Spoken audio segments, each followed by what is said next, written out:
hold hands and close your eyes. It's midnight, and you're listening to the Ghost Story Guys.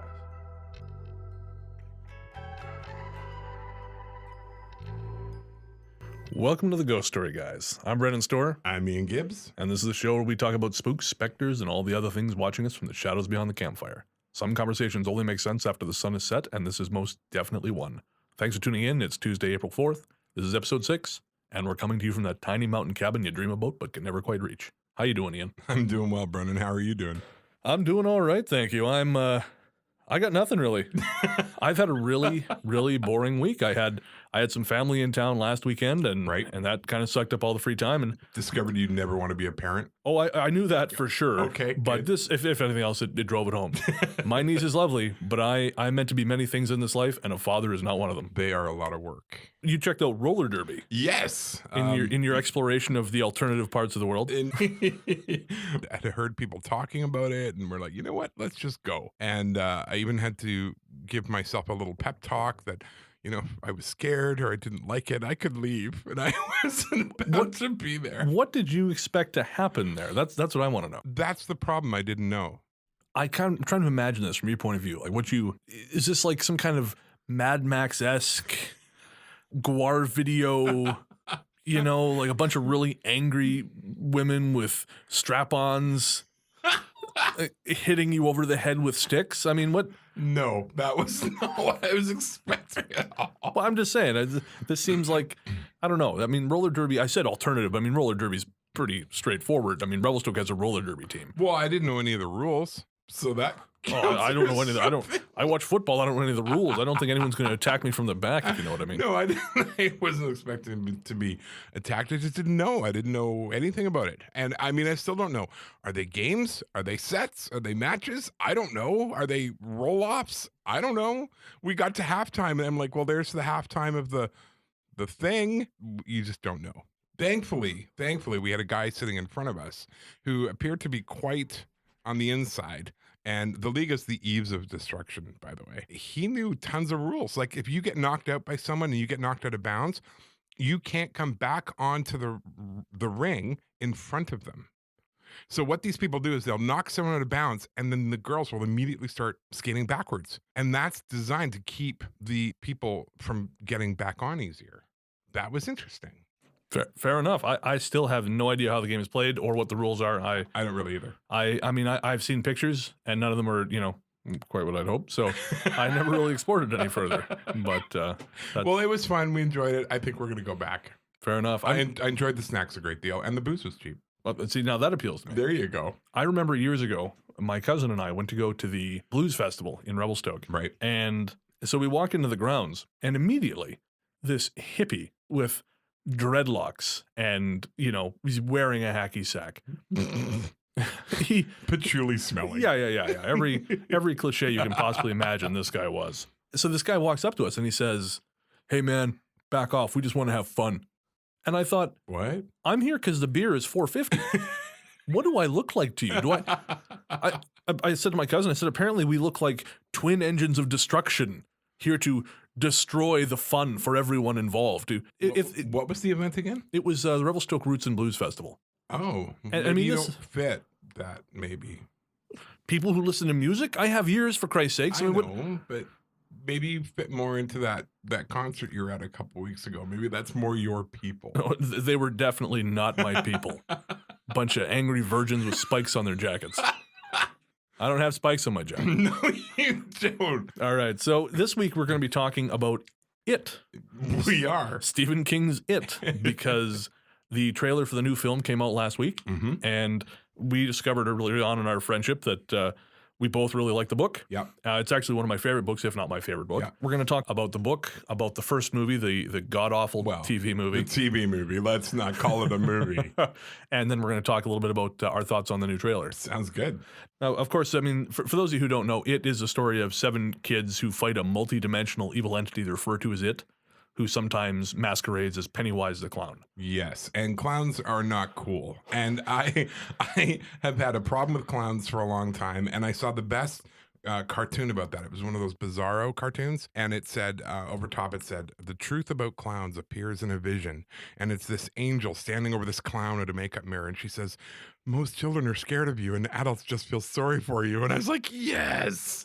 But even as a kid, and I think for me, I read people very quickly. I need to do that, and so for me, when you see a clown, what can you not see?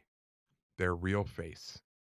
And Right. so they're very hard to figure out what's going on, and they're unpredictable, and maybe that's why I don't like them. Well, I mean, that makes sense. And actually, funny enough, when I looked up, it's called coulrophobia, which is the actual fear of clowns. Wow. That was one of the possible reasons, was that you don't know who's behind the mask or the makeup. Exactly. But the problem I have with that is, I mean, that would then apply to every mask. These people would be shitting themselves every time Halloween rolls around. Well, I don't like mascots. The big fluffy things that are at the No games one and likes things. mascots. Well, I know, but I'm just saying it's the same reason. You don't know who or what is really Oh, for inside God's there. sakes. No, that's nonsense. Because like I said, it That's not even my legitimate feeling. You can't call that nonsense. I absolutely can. We are in the era of alternative facts. I think that hippie at the Blues Festival was right about you, just for the And record. now I'm going to curb stomp you. But as I said, I looked up coulrophobia, the clown thing, and they said that this is the reason why people do it. And again, I'm not totally sold, because I think if that was the case, you would have an issue with all masks, Right. not just clowns. Right. I think there's something unique about clowns. I agree. I would agree. I don't know if it's a grease paint or the weird kind of quasi childish thing going on. Well, not only that, but think about it. When any clowns I know, they don't use their real name. They have a clown name, and they have a clown persona. Well, yeah, because they have all that Gerald the going clown on. isn't exactly. Hey kids, it's me. John Wayne Casey. Oh no, wait, that was different. That's when clowning goes bad. but no, for real, they have this clown persona, and yeah, it's weird. It freaks me out. Did you know when you become a clown, you actually have to register your face Oh, good Lord. with the clown union or whatever? And but yeah, They're like the Teamsters, but a lot more fun. well, I don't know. I don't know. No, A lot more murdery. Imagine those guys turning up with a bunch of lead pipes trying to break a strike. They had it all wrong with the Pinkertons. They did. Just send a bunch of clowns. I'm Yep, out, yeah. Done. This job is not worth it. I'm not a fan of clowns myself. I think they're creepy as Yeah. hell. But I don't have the mortal fear of them. I just don't like them. No. I remember I was in the car with a friend of mine. This is about 11 years ago now. Mhm. I'll make it longer than that. Maybe 14 years ago. Yeah, you're Done. pretty old. I know, it feels like it some days. So we're in the car, we're in Kelowna, and I'd stayed over at her place the night before. Not like that. I think she was driving me somewhere to meet up with some other people. Mhm. And she is very, very afraid of clowns. So we're in the Kelowna rush hour traffic at about 8:30 in the morning. Well, who pulls up next to us at the stoplight but a clown? No way. I said, don't look out the right window. Why? Yeah, immediately And does. yeah. And terror ensues. I'm Oh, sure that jeez. moment is forever imprinted on her brain. Lon Chaney, the actor and Mhm, man of many mhm. faces, Yeah. he once put it really, really well.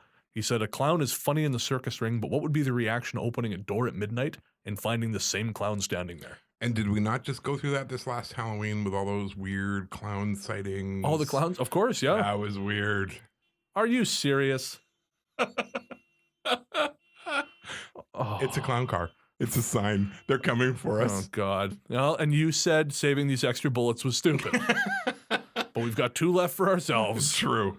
Actually, I'm just going to shoot you twice. Thank you. Oh, boy. All right, we're going to take a quick break. After that, we're going to talk a little bit more about It, the book. The book, It? The It book? Me and It are going to do it. Do it. Do it. We're going to take a little break, and we'll be right back. Just for the record, we recorded that about 87 times. It was so smooth. We'll be right back.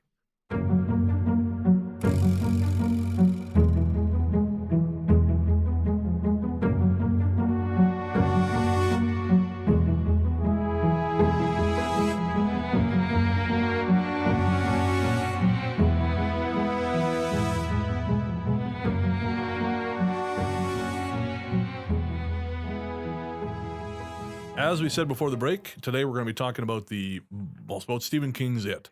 And now we're going to talk about the book, which I read when I was 13, and Ian just told me off air he read it when he was 15. Mm-hmm. It really made an impression on me. Yeah. You got a book about, as I said, about 7 kids facing off against a murderous clown. And it stuck with me. And I feel like the thing that really stuck with me, this thing that really resonated with me, is the way King wrote kids. Yeah, he made them real. They weren't characters, they were people. Yeah, that's Right. it. I really feel like he nailed the sort of hermetically sealed world that you live in when you're a kid running around. It's got its own rules, its own setup. Old hierarchy. Yep. People who you interact with, everything. Yeah. I remember being a kid and I was young, and I saw these teenagers walking around, and I don't know why, I think I yelled something foul at them. Because you're an idiot. Yeah, that sounds about right. And I don't remember what it was. I just remember I said this, and they looked at me, and I ran, and they ran, and I think I hid in the laundromat. Oh, so brave. Yeah, well, no, that's discretion is the better part of valor. Self-preservation. That's it.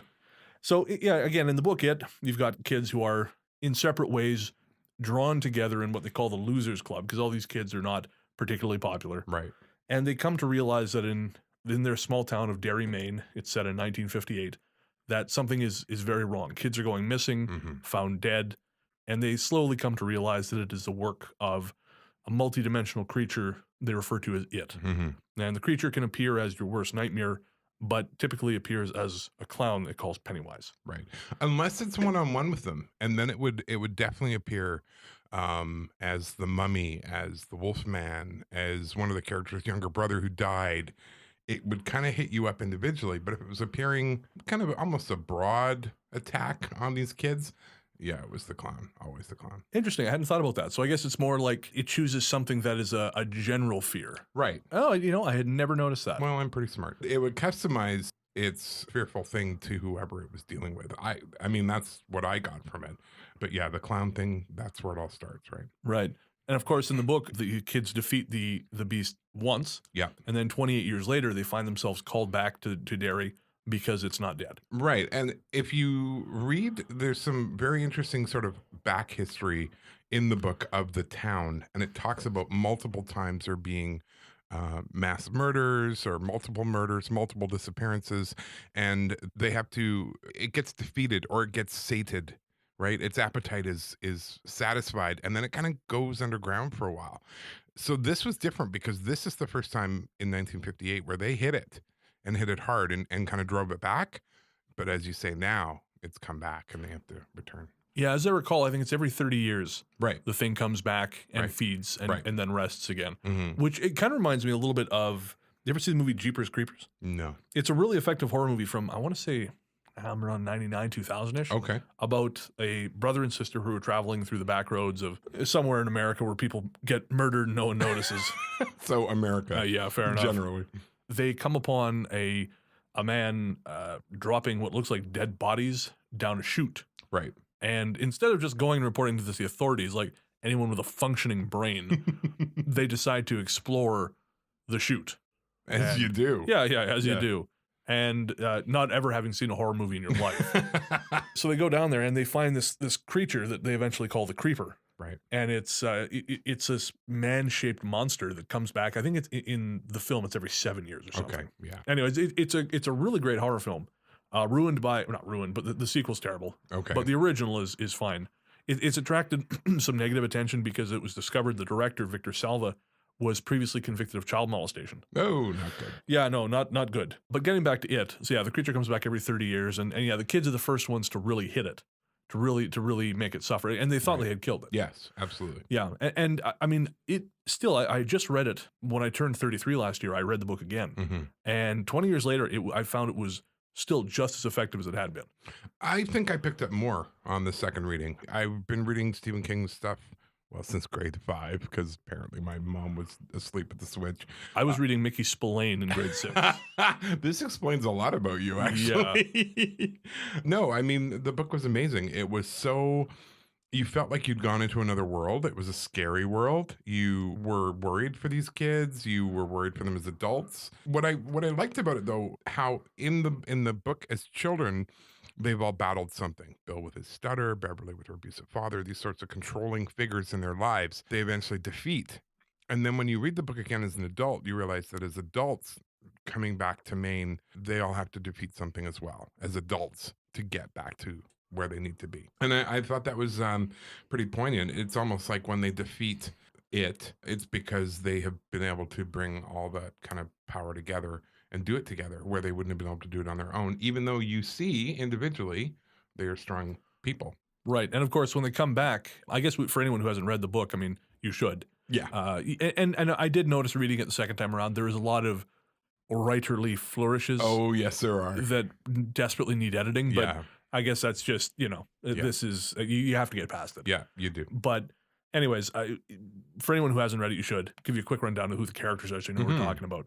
There is Bill, who has a stutter. He's the leader of the group. Right. Richie, who's the motor mouth. Stan, who is, I think he's basically the Jewish kid. Yeah. Eddie, who is the Jewy sickly kid. one. Yeah. Yeah, the sickly kid. Beverly, who is the sort of the girl of the group. She's, got red hair, which, she lives in my heart. That's something none of the adaptations have got right so far as I'm concerned, is Beverly. Her hair was not red enough in the No, it was like a dark in the auburn TV movie. in the TV movie. And the new one, she looks like Barb from Stranger Things, which is fine. Like I've got me some love for Barb. Yeah. She wouldn't be alone by that pool Right. with me. But it's not the way I pictured the character. Right. And I'm not one of these guys. I love comic book movies, all this stuff. Yeah. I'm not going to get hung up on the fact that it's not like the comic. No. But damn it, Beverly's hair isn't red enough. Yes. Anyways, Ben, the fat kid, who I mean, obviously I identified with Ben. Right. Ben was. Yeah, I identified strongly with that character because and that's actually something I thought King really nailed too, is the idea of the earnestness and just the single-mindedness of young love, of infatuation. Right. Yeah, absolutely. Ben is, of course, in love with Beverly, and because he's the fat kid, he figures, well, that's just never going to happen. Right. And I was right there with him. Yeah. But Stephen King does that. I mean, in Stand By Me, he had that same kind of group. Right. He had the fat kid and the geeky kid, and okay, I haven't read that one. Yeah, no, and he's definitely toyed around with those sort of people before, but he really gets it right here. There's one part in the book I was reading about how there was another kid there one time because they were working on this project together. He says right in there, it was unspoken, but everyone knew that this new kid may come again, may not, but was never going to be part of the group, that they were the group. So they had this amazing kind of group identification with the 7 of them that allowed other characters to kind of move through and move around and be part of it without actually being part of the group, which was great. And that's very true, I think, when you... Oh, absolutely. When you are a kid, you definitely have sort of a set number of people who you hang out with. Yeah, definitely not something I still do as an adult. Right. No, definitely. You move past that. Yeah. No, I'm a grown-up now. Yes, you are. Cough. The last kid, of course, is Mike, and he's he's the black kid. Right. He never leaves. We got a Jewish kid, we got a black kid, we got a fat kid. Poor Mike. Yeah.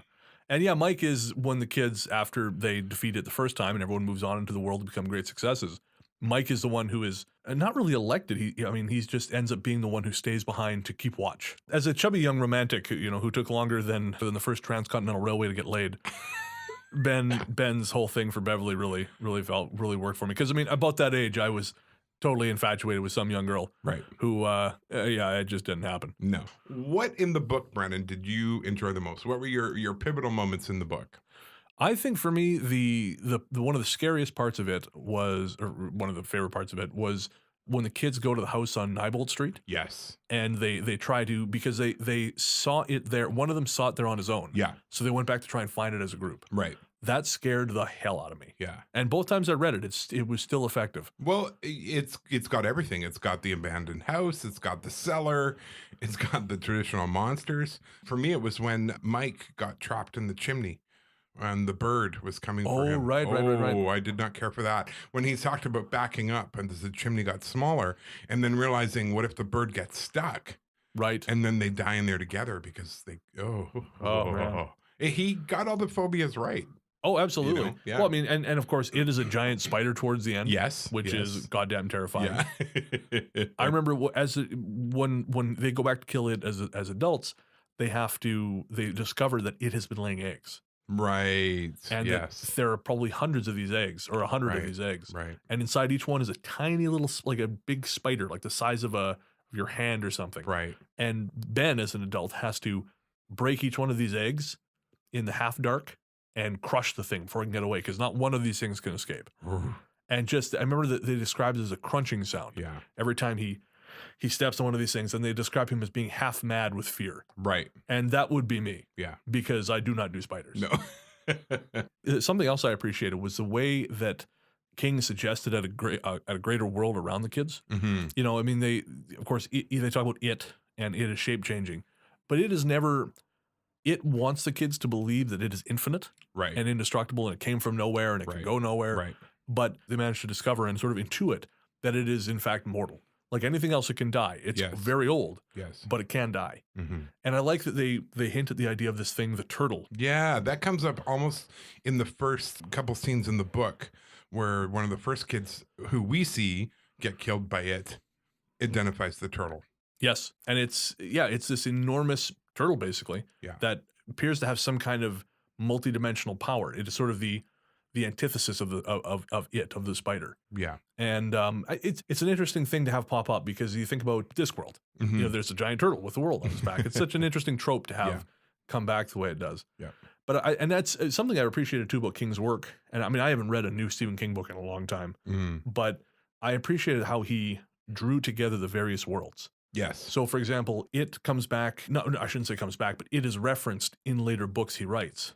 Yes. Particularly in the Dark Tower series, Right. because he talks about this thing as one of a number of creatures that kind of travels whatever you want to call it, and it ended up there. Ah. And its destruction actually has a ripple effect, and that's something I appreciate about I've always appreciated about his work. There's a kind of a connecting thread. Always, yeah, in all of them. In this book, I mean, he connects it to sort of the old world and all that sort of thing, and I enjoyed that. I also enjoyed a lot of the kind of ahead of little hints. One of the scenes where Ben in particular heads up a group of the guys who are down in a place called the Barrens, and they're building a dam. They're damming up the little creeks that run through there, and are very, very good at it, very effective at it, and actually no one really knows how Ben does it, including Ben.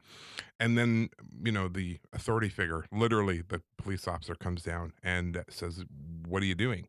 And they tell him what they're doing, and he's like, "You have no idea what you've done, because this isn't just a little creek. This is the runoff from further up in town, and the fact that you've dammed this off means that cellars are flooding, and the toilets are backing up, and all these other major things are happening because they made one small change in their environment." And I like that, because not only is it them working together, it also shows how much power they actually have. I just thought that was brilliant. And I loved it, because I can remember doing stuff like that in the back alley, where I lived. We would, kind of dam up the little stream and see what happens. And I thought that was great. It really captured a piece of childhood there. Oh yeah, no, absolutely. And I think, I mean, the idea of this thing being underneath the town, it being kind of part of the town itself, part of the history.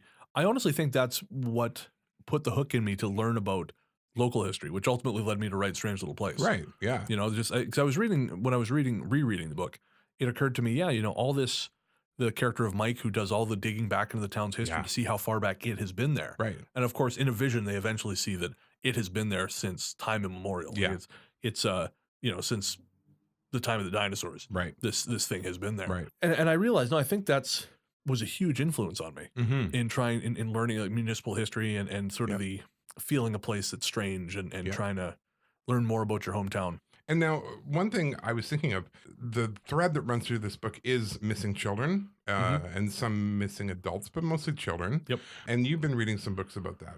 What, Missing 411? Oh, yeah. I've been reading David Paulides' Missing 411 series, and that's Paulides is an ex-police detective who has spent minimum 6 years putting together this list of, it started out as people missing in national parks. Right. Younger, older. There was no, I mean, I should say it tended to be younger children and older people. Right. Who, the ones who came back, who were found, they often could not account for their time. Kids, they would either have no memory of the time, or they would just, they would say things that didn't make sense. For example, a bear took me away and took care of me and then let me go. Yeah, that's not typical bear behavior. No. I mean, I'm no bearologist, but this does not seem normal. Or they would say, I found a house in the woods and the people in there took me in and fed me, and then they sent me on my way. There's of course no house there. Right. And yeah, the elderly people, oftentimes it'd be the same thing. They'd either have dementia, so they couldn't comment on it. They couldn't say where they'd been, or it would be people who were disabled. Most people have written, or I shouldn't say most people, some people write these disappearances off as people getting lost in the woods. Yeah. Because it happens, right? I mean, woods all are, the time. That's it. Yeah. And I think in some cases that is what's happening. But there are some of these cases that really, really get to me. And now I say that not that it's because it's, scary ostensibly, because I mean, some of them are creepy, but it's some of them, something connects with me on a deeper level Right. and really unnerves me. One reason why is there's something that happened to me in the forest 9 years ago. Okay. Now, and I've told you this story, and Yeah. I don't think I've told it on air. What happened was my friend and I were driving down through the redwoods in California on Highway 101. We pulled over because we wanted to take pictures of the trees. Never seen anything like it. My friend had just had surgery Right. on his intestines, so he was not supposed to do anything strenuous. Yeah. We separated, just went up and down the highway, taking these pictures. The forest floor was down an embankment on the side of the road, maybe 10 feet, 10, 15 feet down. Okay. Yeah. It wasn't steep, But it was down there. It wasn't an easy climb either. No. After about, I don't know, however long it was, I realized I'd lost track of my friend. Mm-hmm. And so I started calling out his name. Couldn't find him. And I was getting worried. And I thought, where the hell did he go? Mm-hmm. And then finally, I'm yelling his name out, and I hear, I'm down here from the trees. And I said, well, what the hell are you doing down there? Get your ass back up here. You shouldn't be climbing shit with your stomach the way it is. So, he was away in the trees. So he came back up, and I said, why the hell did you go down there? And he said, well, I heard you calling me. Whoa. At the time we thought, this is just a function of the acoustics. Yeah. But I realized when I started reading these missing 411 books, and I'm not saying it's connected because No. who knows? Yeah. But it occurred to me, I didn't start calling his name until after he went missing, until after he had heard me calling him. Right. So what the hell did he hear? I'm not saying it's one thing or another thing, No. but I'm saying it's a good question. But some of the details are really creepy too. Like you were just telling me about the one where they found the guy and he'd been completely drained. Exsanguinated. Yeah, I can't remember where that was. That was somewhere in the U.S. But yeah, this guy was found in a river, completely drained of blood and vitriol fluid.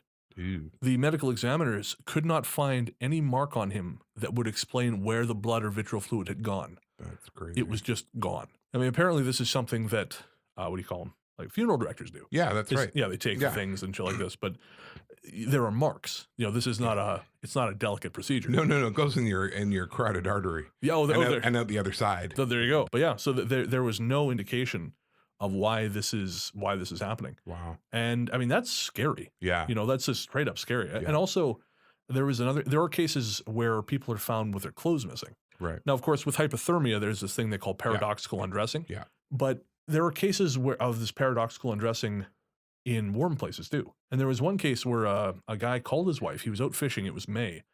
Called his wife. On the phone with her, he said he was afraid because he felt like he was being followed. And for no reason at all, it seems, he said, I'm going to be taking my clothes off. And then he hung up. So the moral of the story is don't go anywhere alone? Well, yeah, that seems reasonable. I honestly, I mean, I've never been a big fan of the trees. No. I mean, we were joking earlier about how I don't go camping. Right. But I mean, that's more just because I got out of the habit after leaving Revelstoke. Yeah. But no, I'm not a big fan of the trees. I don't like going into the woods, especially by myself. Oh, no, I wouldn't probably go by myself. I know the woods around rural roads out here, there's something very odd about those woods. There's a power in those woods that I have no idea what it is. But every time, especially when you go down past the castle and you just go in the first, off to the right-hand side, I guess, and then down towards the ocean, that section of the woods, far more weird and wonderful than the rest. Well, a friend of mine used to jog around there, and I remember her saying she would always get disoriented. Oh, yeah. She couldn't figure it out because she jogs it all the time, but she would always find herself disoriented when she went around Royal Roads. Yeah, I could see that. And I think it was you I took up to that gate. Mm-hmm. Yeah, there's that Belmont neighborhood which borders the Royal Roads grounds. Right. And there's that old stone gate there that just got a real vibe at nighttime. Right. And it's very much tied to that. There's something going on or something that's there. I don't know. So yeah, I mean, Missing 411 does in some ways bring to mind, the idea of kids going missing and people going missing. I mean, Paulides has never, ever come out and said what he thinks it is, which I think is wise because I do too. If even 10% of the cases he brings up are not accidents or not standard disappearances, that's a lot of cases. That is a lot of cases. I think in the most recent book, he says he's up to something like 1,200 of these cases, which fit this very specific, very narrow classification. Wow. So if even 5%, that's 60. That's an enormous number of question marks. Yeah. So he's never come out and said what he thinks it is. But I sure hope it's not murdering clowns. Me too. All right, so we're going to take a break, and we're going to come back. We're going to talk about the atrocious TV movie that was It, and our hopes for the upcoming movie.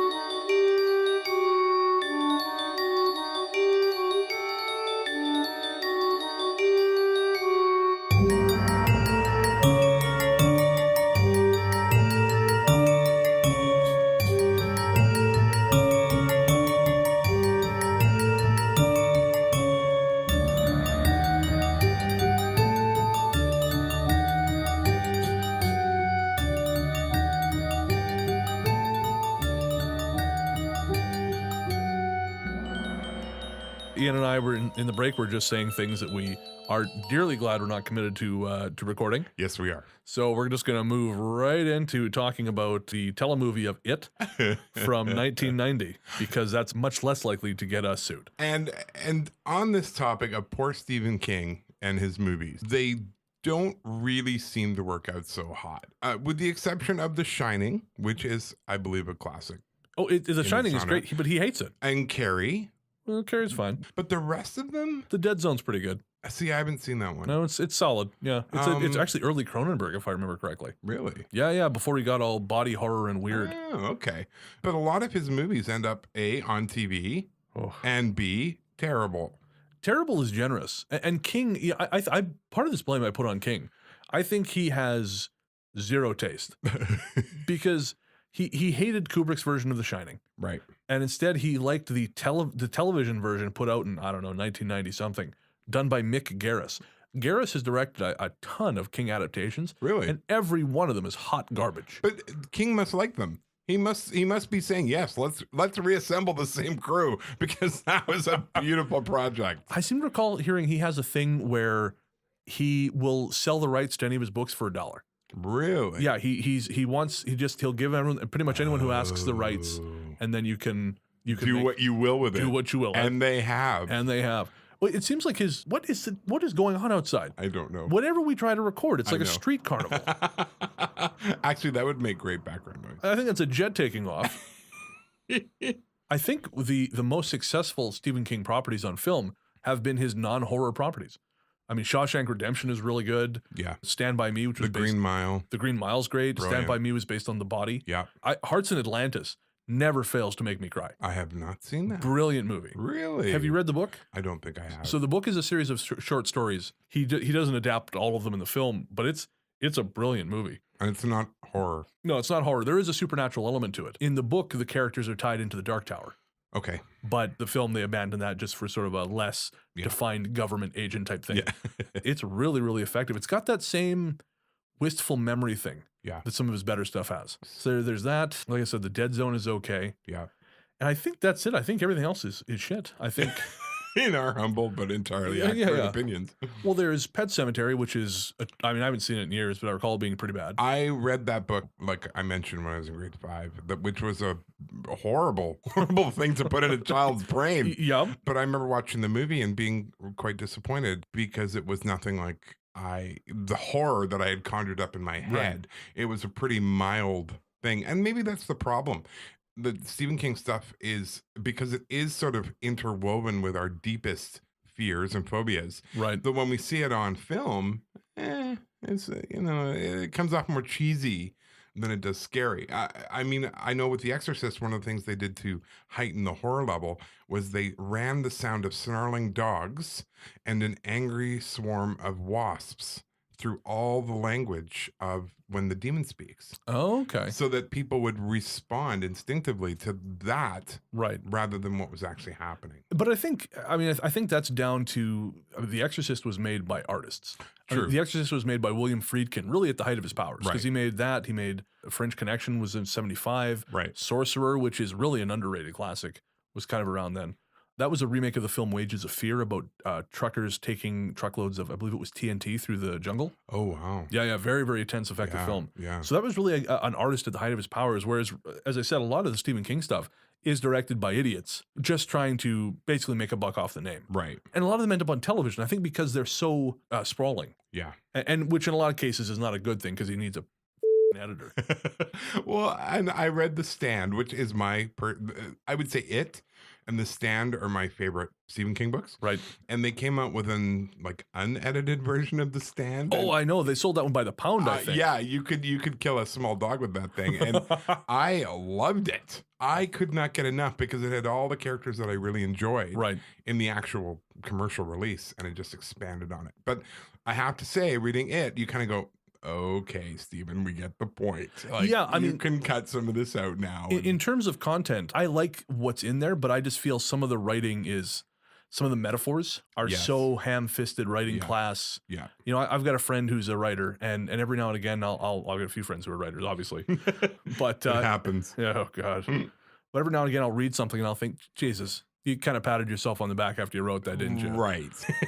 But anyways, yeah, so King stuff tends to be long. And I mean, I think now is the perfect time to have it on television because we're in this age of peak TV. Right. Where we've got series that are, you know, you have adult level miniseries. Yeah, absolutely. That are 10 or 13 or episodes or whatever you have. Yeah. I mean, the new Twin Peaks, I think, is 18. So yeah, this would be a perfect time, but we still keep getting these really terrible adaptations like Bag of Bones. Right. Which is...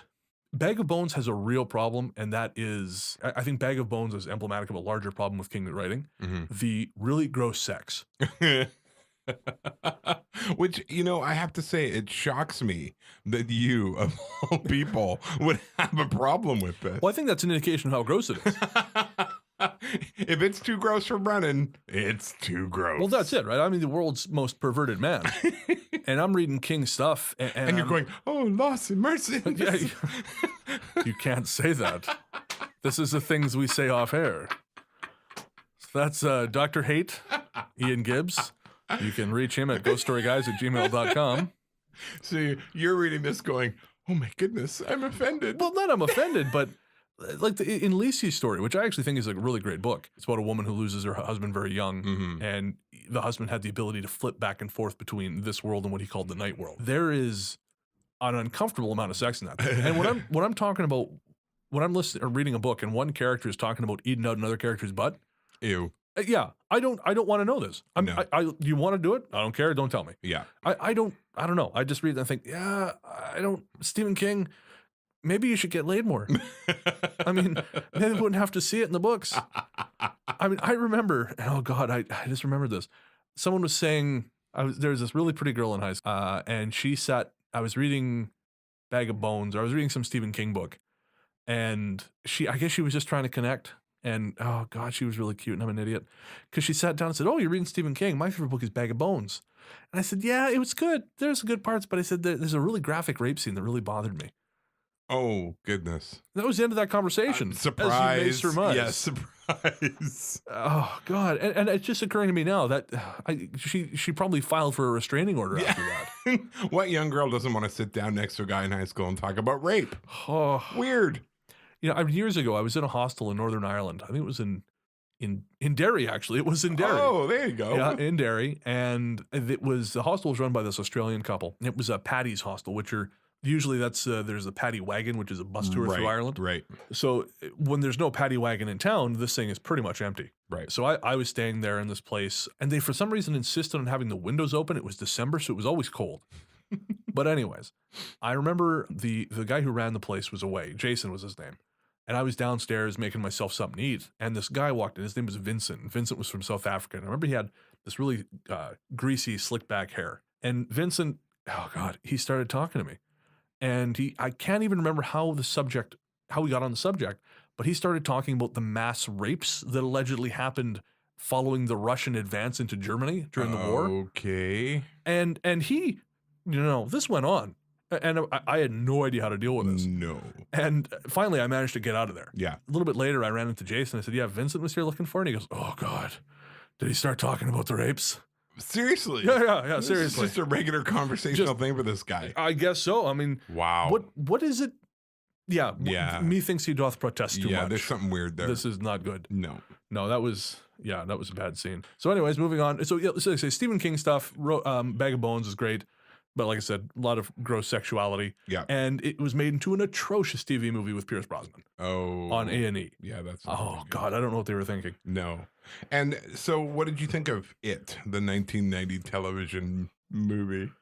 I would rather slam my fingers in a car door for 6 hours 6 hours. than watch the 3 hours of It again. Yeah, no, it was pretty bad. It manages to take, I mean, it wasn't totally without merit. Right. We should start off talking about the good things. I mean, the very first good thing is obviously Tim Curry as yeah. Pennywise. No, he was brilliant. He was great. I mean, it wasn't note perfect. No. You know, there was a couple times where he kind of ventured into the ham bone a little too much. Yeah. But no, he was very effective because he managed to be, and this is something we'll talk about a little bit later with the new movie, but this is something I think the new movie is falling down on a bit, is it's trying to be too scary. Right. Whereas his Pennywise looked like, we remember Bozo the Clown. Yeah. It kind of looked like that, Yeah. like a middle-aged guy in clown makeup, and Right. hey, I'm happy, you know. But Yeah. then he could turn the dial. And it got real creepy Got real creepy real fast and Yeah. just a little bit uncomfortable. And, Yeah. and I think it's a credit to Tim Curry that he was able to do that. Yeah. Other than that, I liked some of the, I didn't like the performances exactly. Right. No, not okay. I didn't like the performances at all. I watched this on a plane about a year ago. And I watched it because I'd never seen it before. And I was kind of hoping the plane would crash.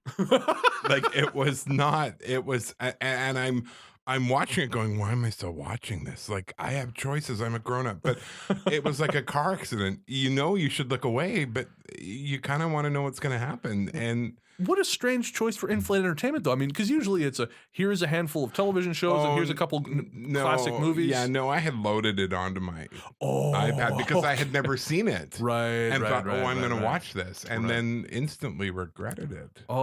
The whole thing has all the ambience of a crime scene floodlight.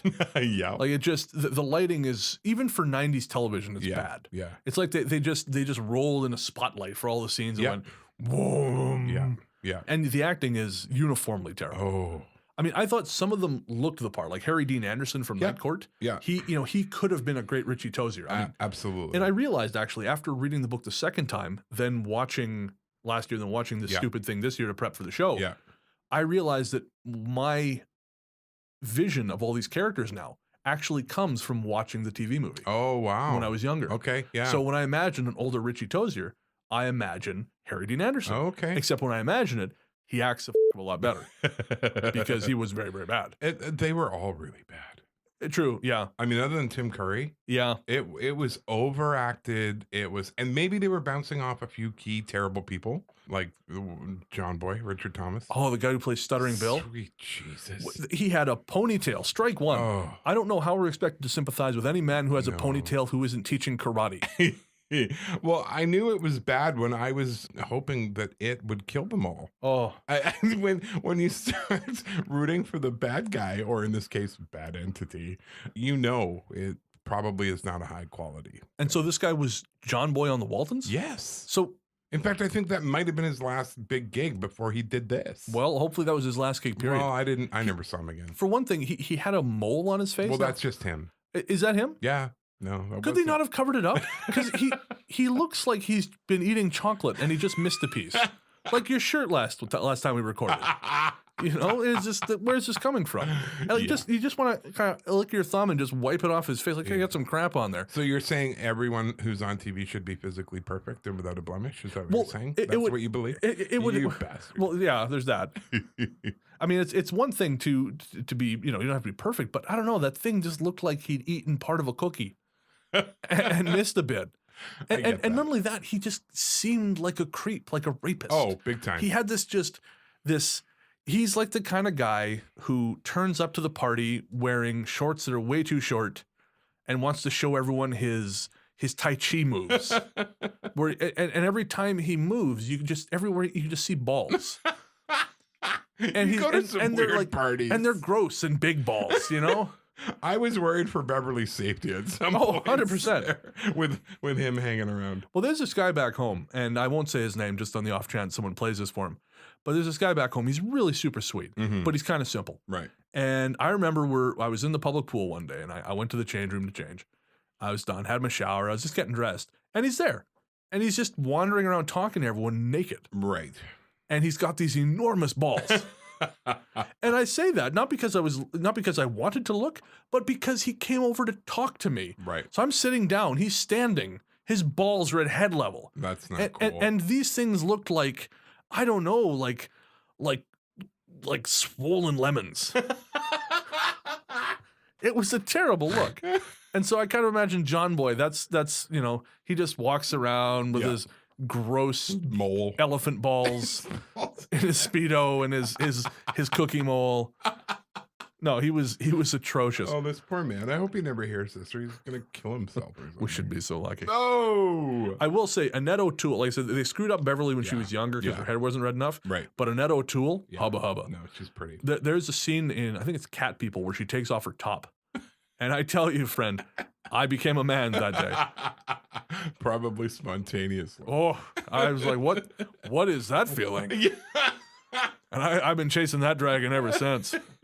I mean, I understand they had to truncate things, because there are certain things, particularly the sex scene at the end when the kids bind each other. Yeah. I mean, I understand that's just hugely controversial and not something you're ever going to see in a movie. And I think that's fine. I mean, it doesn't bother me. No. But I know it's not, it's 100% inappropriate. Right. And to have that, again, if I'm saying this, there's something very, very wrong. Yeah, Brennan's drawing the line at good taste. We know. Yeah. But I don't know. I felt like some things they cut didn't make a lot of sense, or they hurt the dramatic.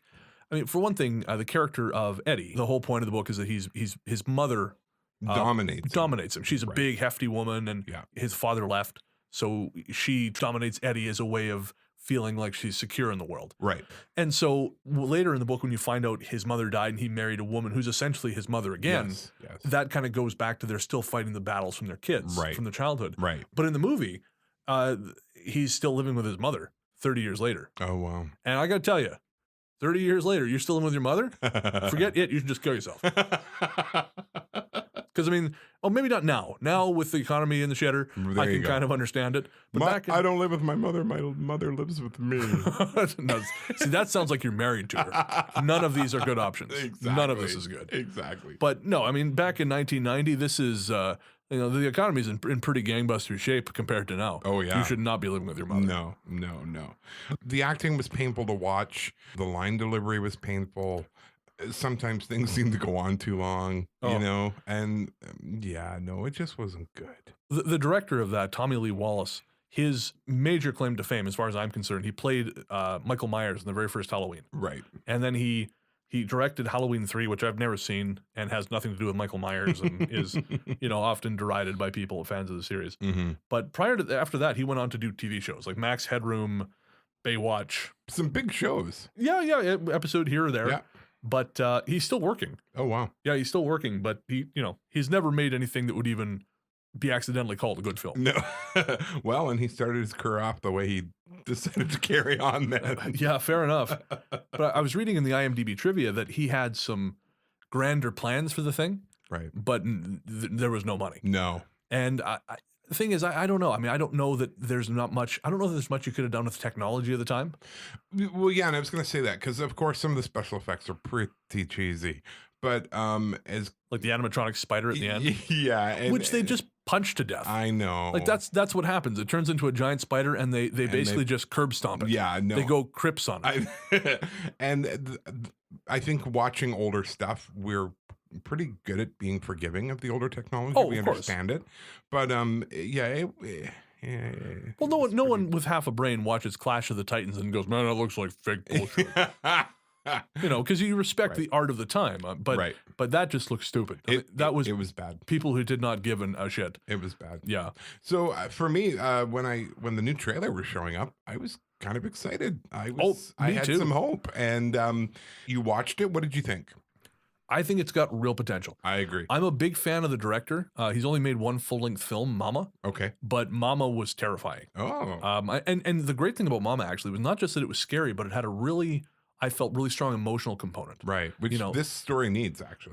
That's it. It absolutely needs that. And I was a little disappointed because the director who previously was lined up to make this thing was Cary Fukunaga, who made the first season of True Detective. Oh, which is good, incredible. Yeah, one of my favorite series of television of all time. Yeah. That and Scream Queens. Right. which is incredible. You should watch it. Watch the first season of Scream Queens. It's so good. If you're a 16-year-old girl. No, they wouldn't appreciate it. Oh, it's so good. Don't watch the second season. It's trash. But the first season that's genius. Moving on. So he dropped out because the studio did not want to. He wanted to make it 2 films. Okay. No, they wouldn't go for that. And the studio said, no, we're not doing that. And he also wanted Ben Mendelsohn to play it. Now, I don't know if you're familiar with Ben Mendelsohn. No. Did you see The Dark Knight Rises? No. I don't know why I'm bothering with this. Did you see The Place Beyond the Pines? No. Oh, Christ, never mind. He's a very talented Australian actor, character actor. He's maybe in his 40s. Okay. Very, very talented guy. I think he would have been excellent. But I think his salary, his demands were a little too much. Like he wanted $1 million more or something. Right. And they said, well, no, we're not going to do that. So anyways, Fukunaga left the film, and they brought on Andre Muschietti, who directed Mama. So I would have loved to have seen Fukunaga's take on it, because True Detective was, again, a landmark. It really was. I agree. To be mysterious, with just a hint of the paranormal, and, foreboding, with great performances. Yeah. He really managed to pull great performances Yeah. out of all those guys. So I was disappointed that didn't happen, but it looks okay. I feel like they're trying to make Pennywise a little too scary. Yeah, I agree. But I mean, you've seen that in American Horror Story when they had the clown couple seasons back. Season 4 freak show. That was scary and Twisty. Yeah, and I think maybe that's where that's coming from, is the clowns now need to be.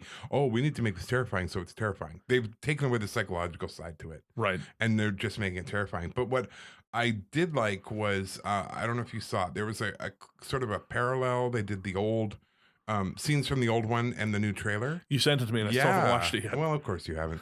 I hate YouTube clips. And it's not a YouTube clip. It was in a Facebook Messenger. Just shut up. And it was interesting to see it together because there were so many similarities. Right. Even the way they shot it. So I don't know. I think it may be. I like the look of it. I like the style of it. It kind of had a what was that show we were just Stranger Things. Stranger, thank you. I was thinking Needful Things because of Stephen King, but that's a terrible movie. It was a good book. Yeah, solid book. Movie. Yeah. But no, it had a very much a Stranger Things look, which I think is going to help them, as that seems to be sort of the new thing that people are looking for, that sort of 70s, 80s-esque thing. I'm fairly sure that one of the characters or one of the actors from Stranger Things is in it. Oh, that's cool. Yeah, I think his name is Finn Wolfhard, which is the worst name. That is pretty bad. This is why you don't let kids pick their own stage names. Maybe his parents named him that. Oh, well, that's even worse. We'll call him Finn Wolfhard. Unless he's fighting Gaelic monsters. Which he might be, you don't know. I sincerely doubt it. That kid looks like he couldn't fight off a cold. Little wiener. Little pencil neck dweeb. Yeah, he's making a lot more than you are. Yeah, well, it doesn't take much. No, I mean, he's great. Yeah, so they've got an actor from Stranger Things. Right. I just hope it doesn't lean too heavily on that. I worry that 80s nostalgia is going to wear itself out. Going to wear itself out. I mean, it was I came from there. So I'm partial to the decade. Sure. But at some point we have to come up with an aesthetic that's new. Yeah. Something and something that's not this teal and orange shit we keep relying on. I mean, I love Stranger Things, don't get me wrong. Yeah, no, it was great. It comes out in May, correct? No, September. Ugh. I know, we got to wait. Really? Yeah, September. So I think what we need to do is we need to commit here now that we're going to go see it. Well, clearly. And we will talk about it. Maybe not an entire episode, but we will absolutely talk about it. I think if we take grown-up notes, I think we might, like preparation in. You might want to try it sometime. It's crazy. Wow. Shots fired. Something that occurred to me when I was watching that trailer is that, because the original book was set in 1958. Yeah. That was a time when kids could basically roam hither and yon for days at a time without anyone noticing, Just my mom used to say, and this was early 80s, be home by the time the streetlights come on. Yeah, there you go. Otherwise, I wouldn't see her all day. We'd be gone. And I really feel like the 80s and maybe the early 90s is going to be the last decade you can set a story like that in. Because kids I don't think kids do that anymore. I mean, my niece, she doesn't, because I used to disappear when I was like, I still do it now. But when I was a kid, we would disappear for hours. As you say, come back when the streetlights come on. And we would just go wander everywhere. Yeah. And I feel like that's just not something that happens anymore. My niece doesn't do that. Well, and they're going to be anchored, right, with a cell phone or something. Heaven forbid you wander out of Wi-Fi range. And sadly, I agree with you. I think that we are far more connected, not only as a planet and with each other through the power of technology, but also parents are much more kind of controlling. Yeah, which is funny because statistically we've never been safer. Yeah, no, exactly. But I guess, yeah, it's everyone watches too much television news. We'll just go right back to it. Yeah. I think it's got real potential. I agree. I think it could be real scary. I hope they don't overdo it. But it looks so much more moody than the original. You know, they've just the lighting is so much better. Yeah. I guess because they don't have a crew of union, like actual guerrillas working on it. And there's only 4 of them. Yeah, to do the whole show. I'm looking forward to it as well, and I'm looking forward to seeing, as I always do when I watch movies from books, what details are in and what details are out, and we'll see what happens. Well, speaking of making sure we get all the details in, I got to make sure I get all the proper details in our closeout this time. Yes, you do. Because the last couple times I have forgotten things. That's all right. And You're only one man. But I'm so much, man. No, really, I got to lose like 30 pounds. I was going to say smell is not everything. Go f yourself.